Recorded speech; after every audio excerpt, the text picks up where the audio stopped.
Coucou tout le monde, on m'a demandé de faire un tuto qui ressemble beaucoup à une idée que j'avais déjà, sauf que moi mon idée je l'avais un peu plus à plat et là c'est plus, c'est en forme de petite maison. Il s'agit d'une boîte souvenir dans laquelle on pourra glisser je sais pas moi, les premiers chaussons, les premières dents, le premier bracelet de la maternité, etc. On m'a, pour un bébé, évidemment. J'avais oublié de préciser. Pour ce tuto, on m'a envoyé une photo, donc qui n'est pas une photo de scrapbooking, hein, qui est une photo de meubles en bois. Je vais m'en inspirer, mais je le vais faire à mes propres dimensions parce que je ne veux pas le faire en cartonnage, je ne veux pas le faire en bois, je veux le faire en papier épais, 160 grammes. Je vais peut-être même prendre le papier blanc Action, là, en 200 grammes. Enfin, on va voir. Et on me demande d'y mettre le test de grossesse. Alors, opinion très très personnelle, moi, je ne mettrai pas un test de grossesse dans un truc souvenir. Enfin, voilà, c'est pour un bébé, etc. Et je ne mettrai pas un truc où j'ai fait pipi dessus, quoi. Mais on m'a demandé. Donc, je vais faire un emplacement pour le test de grossesse. Les tests de grossesse font à peu près 15 centimètres.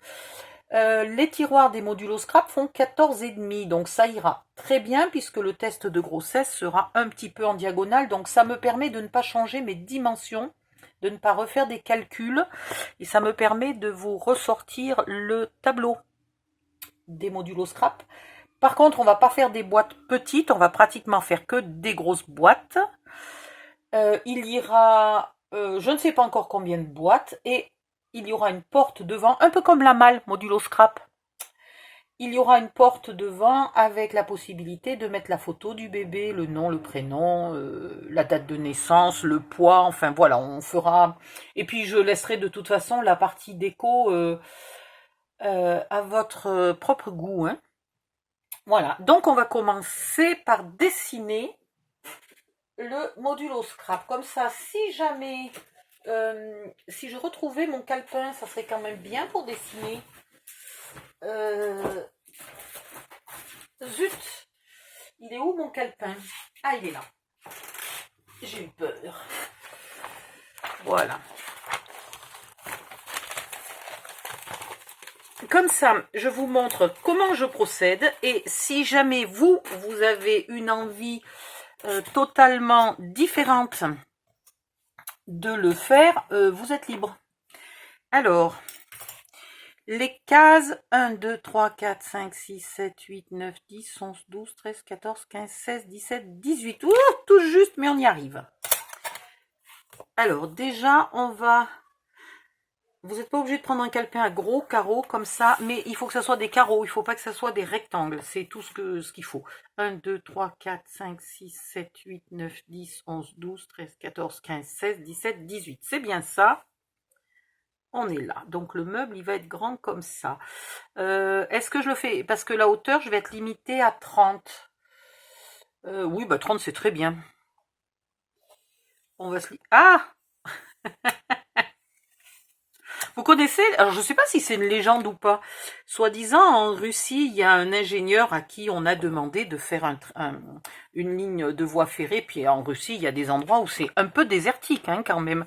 Soi-disant, on lui aurait demandé de faire une voie ferrée entre la ville A et la ville B, et il aurait tracé, voilà, il aurait tracé sa voie ferrée comme ça, et soi-disant, la voie ferrée fait un détour à cause de son doigt. Bon, enfin, bref. J'ai jamais su si c'était vrai ou pas, mais en tout cas, c'est marrant. Si jamais c'est vrai, c'est grave. En hauteur, ben, on va prendre pour l'instant cette hauteur-là, puis après on verra. Je vais mettre parfois 2 cases, parfois 3 cases. Alors, mes cases, je vais prendre pratiquement que des tiroirs A.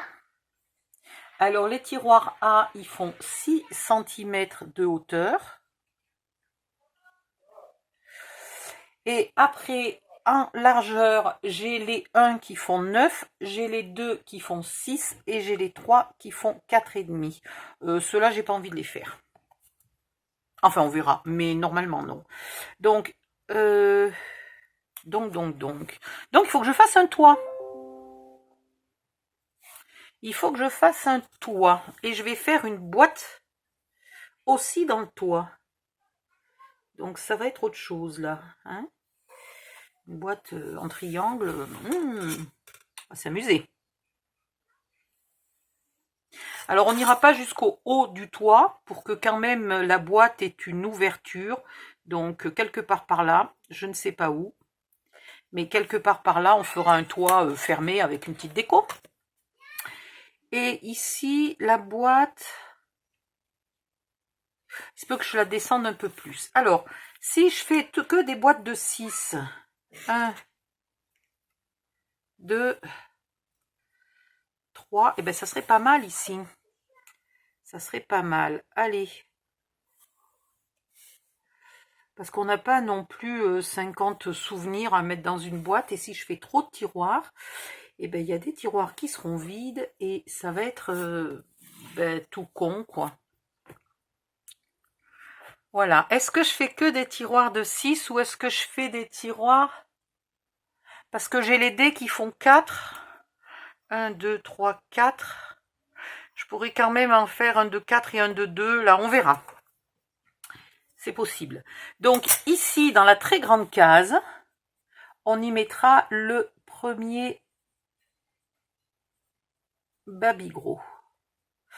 Après, vous y mettrez bien ce que vous voulez, mais c'est vraiment la case qui est la plus adaptée. 1, 2, 3, 4, 5, 6. Donc, on va fermer là pour qu'elle fasse la même hauteur que les autres et que ça soit géométriquement joli. Là, ça sera fermé. On verra, je peux peut-être faire une espèce de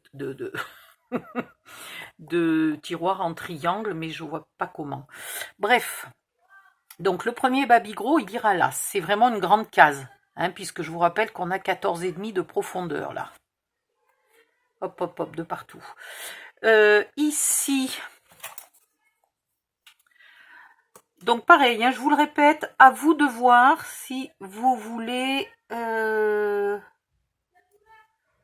faire des tiroirs plus petits, etc. Vous prenez les modulos scrap, vous dessinez l'extérieur de la maison de la même taille si vous voulez suivre le tuto et avoir les dimensions de tout, mais sinon vous inventez la taille que vous voulez.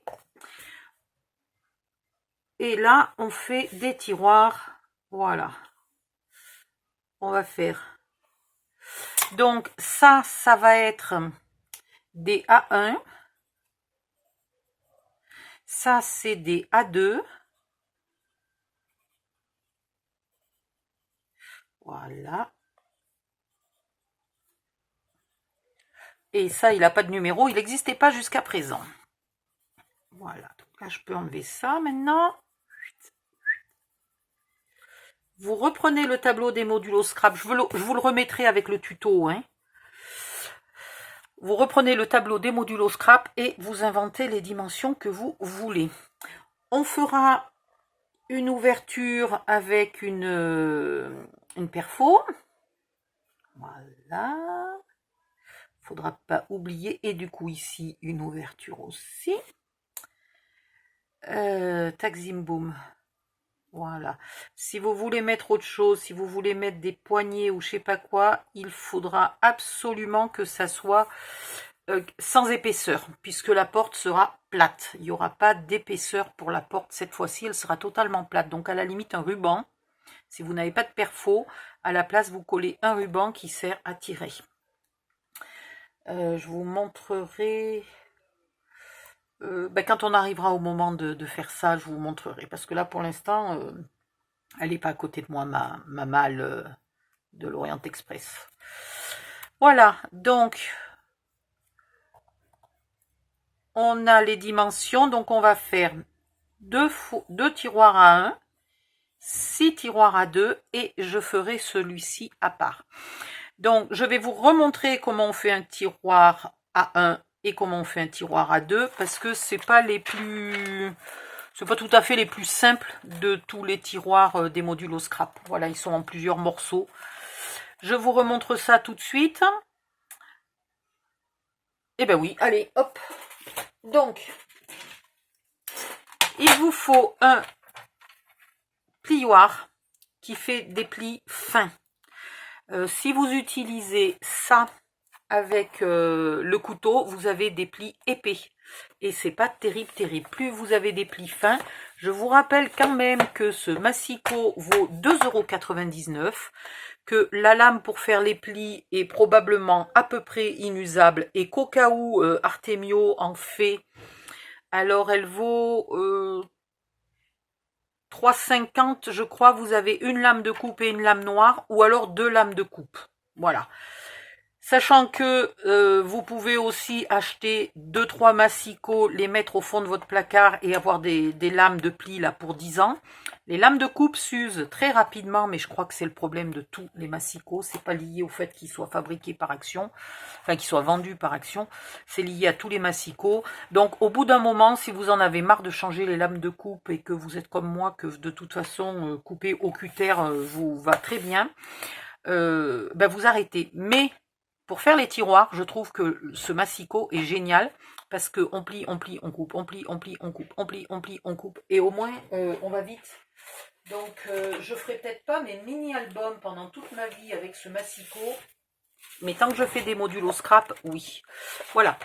Je vais prendre ce papier Action qui est un peu plus épais parce que mon 160 grammes noir, par exemple, il est très bien. C'est du Clairefontaine Trophée, il est rigide, il est impeccable. Mais le blanc, c'est du brillant.